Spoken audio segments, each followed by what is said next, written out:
حضرت غوث اعظم رضی اللہ عنہ کے 100 واقعات کے حوالے سے قصہ نمبر 65 یعنی قصہ نمبر 65 محبوب سبحانی۔ حضرت ابو السعود الحریمی رحمۃ اللہ علیہ سے مروی ہے، فرماتے ہیں ابو المظفر الحسن بن نعیم نامی ایک تاجر نے حضرت شیخ حماد دباس رحمۃ اللہ علیہ کی خدمت میں حاضر ہو کر عرض کیا کہ حضور، میں ملک شام کی جانب مال تجارت لے کر جانا چاہتا ہوں اور میرا یہ قافلہ بھی تیار ہے، میرے پاس 700 دینار کا مال ہے۔ حضرت شیخ حماد دباس رحمۃ اللہ علیہ نے فرمایا، اگر تم اس سال سفر کرو گے تو تم سفر میں ہی قتل کر دیے جاؤ گے اور تمہارا تمام مال و اسباب لوٹ لیا جائے گا۔ حضرت حماد دباس رحمۃ اللہ علیہ کی بات سن کر وہ تاجر حضور سیدنا غوث اعظم رحمۃ اللہ علیہ کی خدمت میں حاضر ہوا اور حضرت حماد دباس رحمۃ اللہ علیہ کی تمام بات آپ رحمۃ اللہ علیہ کے گوش گزار کر دی۔ آپ رحمۃ اللہ علیہ نے فرمایا کہ تم سفر پر جاؤ، میں تمہارا ضامن ہوں۔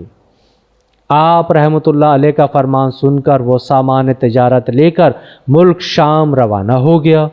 اپنا تمام مال فروخت کرنے کے بعد وہ تاجر اپنے کسی کام سے حلب گیا اور وہاں ایک مقام پر اس نے اپنے 1000 دینار رکھ دیے اور حلب میں اپنی قیام گاہ پر واپس آ گیا۔ اس دوران اس پر نیند کا غلبہ آ گیا اور اس نے خواب میں دیکھا کہ عرب بدوؤں نے ایک قافلہ لوٹ لیا اور قافلے کے کئی آدمیوں کو قتل کر دیا گیا ہے، جن میں وہ بھی شامل ہے۔ اس کے بعد وہ بیدار ہوا اور گھبرا کر اسی جگہ پہنچا جہاں اس نے 1000 دینار رکھے تھے۔ اسے اس کے دینار وہاں پر رکھے ہوئے مل گئے۔ دینار لے کر وہ واپس اپنی قیام گاہ پہنچا اور بغداد شریف واپس جانے کی تیاری شروع کر دی۔